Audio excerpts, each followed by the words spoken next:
오늘 하나님께서 우리에게 주신 말씀은 구약성경 열왕기상 19장 1절에서 8절까지 말씀입니다. 아합이 엘리야가 행한 모든 일과 그가 어떻게 모든 선지자를 칼로 죽였는지를 이세벨에게 말하니 이세벨이 사신을 엘리야에게 보내어 이르되 내가 내일 이맘때에 반드시 내 생명을 저 사람들 중 한 사람의 생명과 같게 하리라.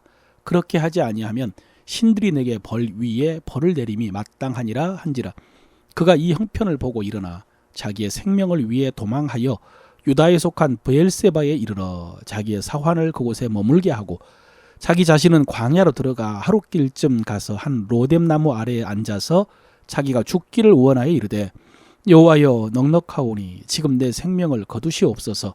나는 내 조상들보다 낫지 못하니이다 하고 로뎀나무 아래에 누워 자더니 천사가 그를 어루만지며 그에게 이르되 일어나서 먹으라 하는지라. 본즉 머리맡에 숯불에 구운 떡과 한 병 물이 있더라. 이에 먹고 마시고 다시 누웠더니 여호와의 천사가 또 다시 와서 어루만지며 이르되 일어나 먹으라. 네가 갈 길을 다 가지 못할까 하노라 하는지라. 이에 일어나 먹고 마시고 그 음식물에 힘을 의지하여 40주 40야를 가서 하나님의 산 호렙에 이르니라. 아멘. 오늘도 하나님께서 우리에게 말씀하십니다. 성령의 감동하심으로 그 하나님의 음성 선명하게 듣고 주의 길로 행하는 오늘 하루 되시기를 바랍니다.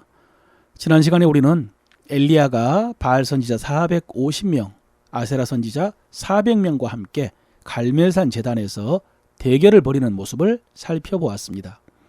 그 갈멜산 전투는 대승리로 끝났습니다. 여호와가 하나님이라는 진리가 드러났고 이방 신의 선지자들은 다 죽였습니다. 그리고 엘리야가 기도하자 3년 동안 닫혔던 하늘이 열리고 큰 비가 내렸습니다. 그런데 이로 인해 모든 문제가 해결되지는 않았습니다. 아합이 왕궁으로 돌아가서 엘리야가 한 모든 일과 그가 바알과 아세라 선지자를 칼로 죽인 일을 이세벨에게 고하자 이세벨이 사신을 엘리야에게 보내어서 이렇게 말합니다. 내가 내일 이맘때에 반드시 너의 생명을 저 사람들 중 한 사람의 생명과 같게 하리라.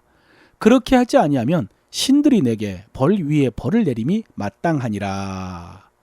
이렇게 말했습니다. 이 말을 듣고 그가 유다 땅 브엘세바까지 도망가서 사환을 그곳에 머물게 하고는 자기는 하룻길을 더 광야로 들어가서 로뎀나무 아래에 앉아서 말합니다. 여호와의 넉넉하오니 지금 내 생명을 거두시옵소서. 이게 뭔 일입니까? 생명을 거두어 달라니요. 죽여 달라니요. 예, 엘리야 선지자가 낙심한 것입니다. 요즘 사용되는 말로 탈진한 것이고 우울증에 걸린 것입니다. 왜? 어쩌다가 엘리야가 이렇게 됐을까요? 성경은 그 일의 시작을 이렇게 말씀하셨습니다.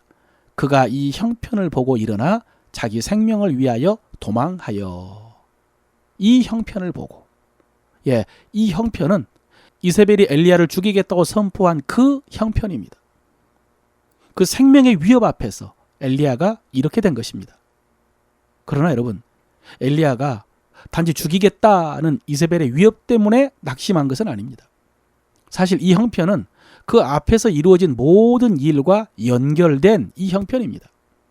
그동안 엘리야는 하나님의 부르심을 받아서 아합에게 가서 하나님의 말씀을 선포했고 3년 동안 숨어 지내면서 하나님의 돌보심을 경험했고 3년 만에 아합에게 가서 대결을 신청하고 엄청난 승리를 거두었습니다. 여러분, 그 승리가 보통 승리였습니까? 하늘에서 불을 내리게 한 일도 엄청난 일이지만 엘리야가 기도하자 3년 동안 닫혔던 하늘이 열리고 비가 내렸습니다. 이러면 아무리 아합이라도 아무리 이세벨이라도 변해야 되는 거 아니겠습니까?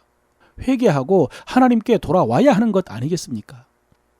엘리야가 이것을 기대했던 것 같습니다. 그래서 그가 궁까지 아합 왕과 같이 달려간 것입니다. 왕의 마차 앞에서 달렸습니다.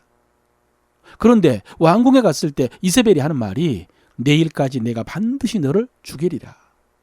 이 형편을 보고 엘리야가 그만 주저앉아버린 것입니다. 여호와여 넉넉하오니 지금 내 생명을 거두시옵소서.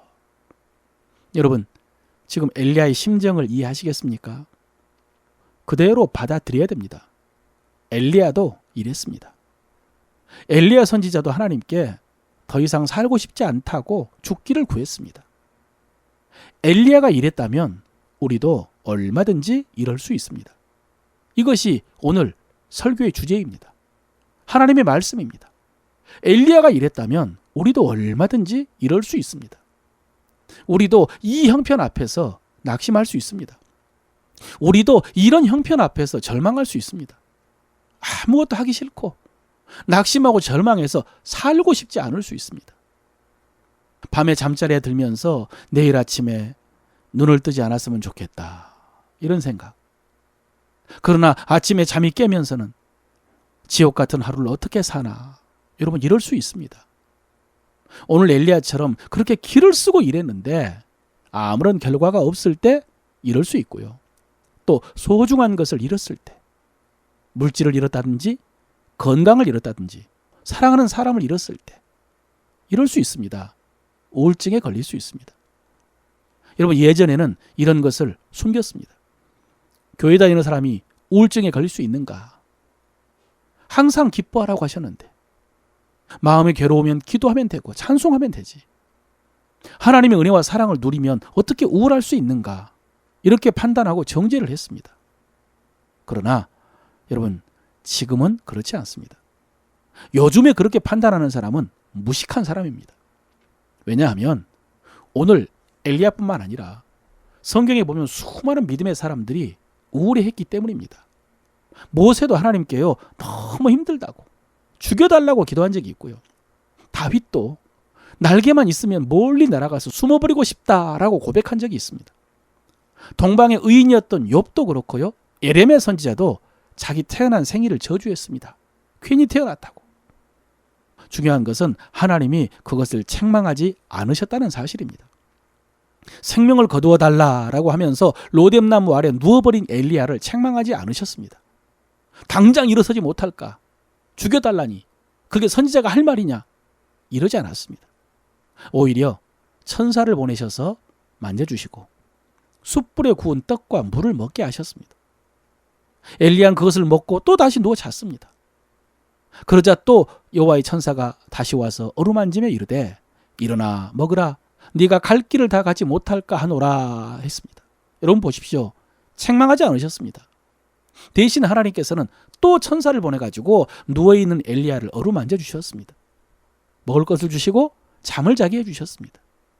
이렇게 잠을 자고 떡을 먹고 기운을 얻은 엘리야는 40주 야를 걸어서 호렙산까지 갔습니다. 여러분, 호렙산은 모세가 하나님을 만난 곳이죠.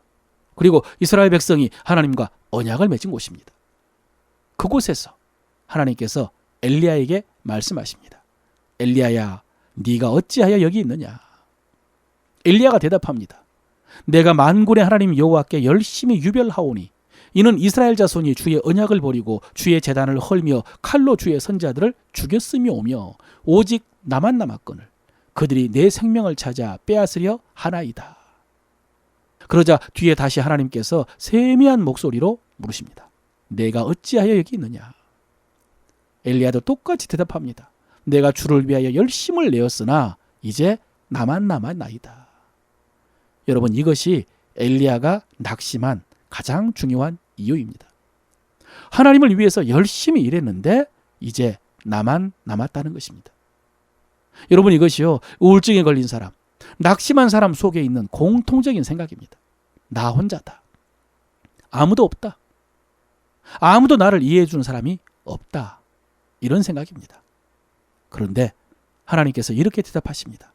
내가 이스라엘 가운데 7,000명을 남기리니 다 바알에게 무릎 꿇지 아니하고 다 바알에게 입맞추지 아니한 자니라. 내가 이스라엘 가운데 7,000명을 남겼다.